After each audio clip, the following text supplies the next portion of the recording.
Hello friends, तो आज मैं आप सबका स्वागत करती हूँ अपनी एक नई कहानी के साथ, जो मानसरोवर चैप्टर 2 की है। शूद्रा ये एक ऐसी स्त्री की कहानी है जो कि अपने जीवन के बहुत ही संघर्षपूर्ण उसका जीवन रहता है। शुरुआत वहाँ से होती है जब उसको उसके घर पे एक आदमी आता है और वो बोलता है कि तुम्हारा पति तुमको बुलाया है कलकत्ते। वो खुश होके कलकत्ते जाती है। तो उसको पता चलता है कि उसका आदमी यहाँ नहीं है, अपने साहब के साथ वो समंदर पार गया है वहाँ। तो वो जो एक बूढ़ा ब्राह्मण होता है वो उसको जहाज पे बैठा देता है और समंदर पार बोलता है कि अब तुम चली जाओ, यहाँ तुम्हारा आदमी तुमको मिल जाएगा। जब वो वहाँ जाती है तो वाकई में उसका आदमी मिलता है, लेकिन इसी बीच जब वो जहाज पे बैठी रहती है तो उसकी मुलाकात एक ऐसी औरत से होती है जो अपनी दुख भरी कहानी सुनाती है। तो उसे विश्वास आ जाता है कि वो जो बूढ़ा व्यक्ति था उसने तो झूठ बोला था कि उसका पति बुलाया है, वो तो धूर्त था। लेकिन जब वो समंदर पार जाती है और सहसा अपने पति को देखती है तो वो चंभित हो जाती है और उसे विश्वास हो जाता है कि उस बूढ़े व्यक्ति ने उसके साथ तो सही किया, उसने कोई गलत नहीं किया। वो सोचती ही रहती है, लेकिन जब उसका पति बताता है कि मैं 7 सालों से यही हूँ, मैं गया ही नहीं, ना मैंने तुमको बुलाया, तो उसको विश्वास आ जाता है कि मैंने तो सिर्फ सुना था कि ऐसे लोग गांव में आते हैं और औरतों को बेवकूफ़ बना के ले जाते हैं, लेकिन मेरे साथ तो ये सच हो गया। और जब उसका पति मंगरू उस गौरा को देखता है तो वो बोलता है कि तुम यहाँ कैसे, ये जगह तुम्हारे रहने लायक नहीं है। तो बोलती है कि अब मैं कहीं नहीं जाऊंगी, अब मैं आ गई हूँ, अब मैं कैसे जाऊं यहाँ से। तो बोलते हैं कि अब ये जहाज़ तो 5 साल बाद ही वापस आएगा, अब इधर से जाने का कोई मतलब नहीं है, या तो जीवन पर्यंत यहाँ रहा जाता है। जब चलने लगी तो उसकी जो औरत थी वही ब्राह्मणी, तो वो भी बोलते हैं कि मैं भी अब तुम्हारे साथ रहूंगी, तुम्हारा तो बन गया। तो गौरा खुश होती है और बोलती है कि ठीक है। जब वो चलने लगते हैं दोनों अपने मतलब दोनों गौरा अपने पति के साथ और वो जो औरत रहती है वो भी पीछे पीछे चलने लगती है। तो सामने से 2 आदमी आते हैं और बोलते हैं कि इसमें से एक औरत हमारी और एक दोनों आपस में बात करते हैं कि ये जो बगल वाली है ये हम मेरी होगी और जो उसके बगल में है वो तुम्हारी। मतलब बहुत ही गंदा वहाँ का माहौल रहता है, औरतों के लिए सेफ नहीं रहता है।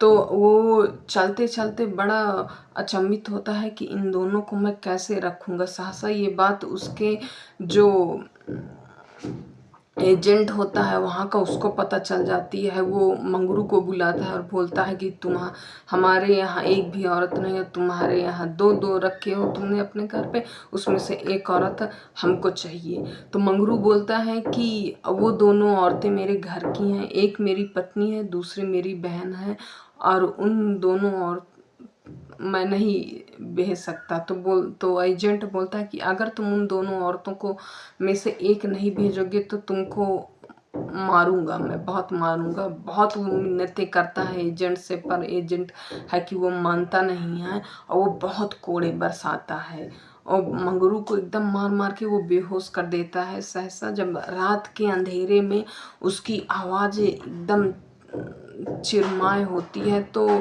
गौरा सुनती है कि कोई रो रहा है, कौन ये दुखिया है जो रो रहा है। जब वो ध्यान से सुनती है, द्वार के बाहर आती है तो उसको समझ जाती है कि ये तो मेरे स्वामी रो रहे हैं। वो दौड़ के जाती है और फाटक बंद रहता है, लेकिन वो उसमें से गेट से चढ़ के वो जाती है और एजेंट जो रहता है वो मारता रहता है।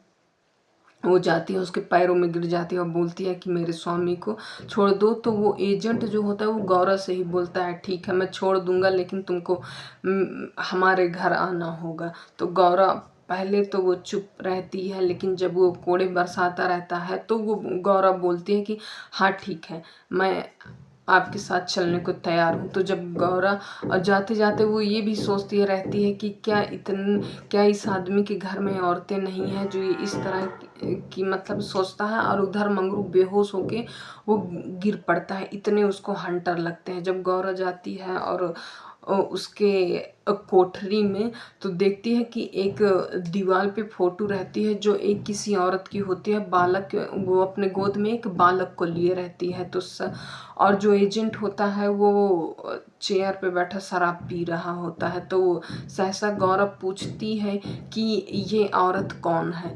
तो वो एजेंट बोलता है कि ये हमारी मम्मा है। तो गौरव पूछती है कि ये कितनी हम नहीं। तो एजेंट बोलता है कि ये हमारी मम्मा के अंदर बहुत दया होती। वो अरब साइड का था तो उसकी लैंग्वेज भी ऐसी थी। तो गौरा और भी बहुत सारे प्रश्न पूछती है।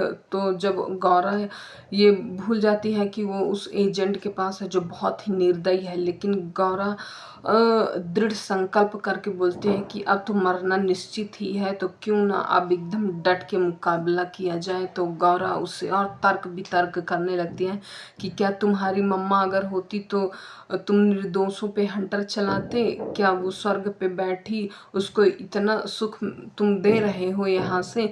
तो एजेंट की आंखों में बहुत ही ग्लानि होती है। वो अपने मुंह पे हाथ छिपा के रोने लगता है और बहुत रोता है। और वो जाता है मंगरू को हॉस्पिटल में एडमिट करता है। गौरा भी साथ जाती है। और 3 दिन बाद जब मंगरू की आंखें खोलती है तो वो सामने गौरव को बैठा देखता है। तो बोलता है कि क्यों साहब के घर में तुम्हारे लिए जगह नहीं है जो तुम यहाँ बैठी हो? गौरा अपने पति के मुख से ऐसी बातें सुन के ऐसा लगा कि उसके पैरों तले धरती खिसक गई। वो जिस आदमी के लिए 7 समंदर पार से आई थी और अपने ही पति के मुख से ऐसी बातें सुन के गौरा का ऐसे लगा उसके शरीर से उसकी आत्मा निकल गई हो कि मेरे पति, मैं जिनको इतना सम्मान करती हूँ, वही मुझसे जब इतने रुष्ट हो गए, वही जब मुझे त्याग दिए, तो अब मेरे जीने का कोई मतलब नहीं। और वो जाती है रात के अंधेरे में और वहीं इलाके में एक नदी बहती थी। वो वहीं पे खड़ी रहती है और सोचती है कि उसको अपने घर का ख्याल आता है कि मेरी बूढ़ी माँ कैसी होंगी, मेरी बकरियाँ, मेरी सहेलियाँ, क्या सोची थी, क्या हो गया। सहसा वो देखती है कि उसको कोई पुकार रहा है। कोई, वो मंगरू ही था, पीछे से बुला रहा था कि गौरा रुको रुको, मत जाओ। इतने में नदी में धम्म से कूदने की आवाज़ आती है। पीछे से मंगरू भी कूद जाता है। और मंगरू एक अच्छा तैराक था, लेकिन 2-4 गोते खाने के बाद भी गौरा उसे नहीं मिलती और सुबह दोनों की लाशें मिलती हैं। गौरा का जीवन बहुत ही दुखमय था। गौरा की कहानी यहीं समाप्त हो जाती है। तो आई होप आप सबको मेरी ये कहानी बहुत पसंद आई होगी। Bye bye.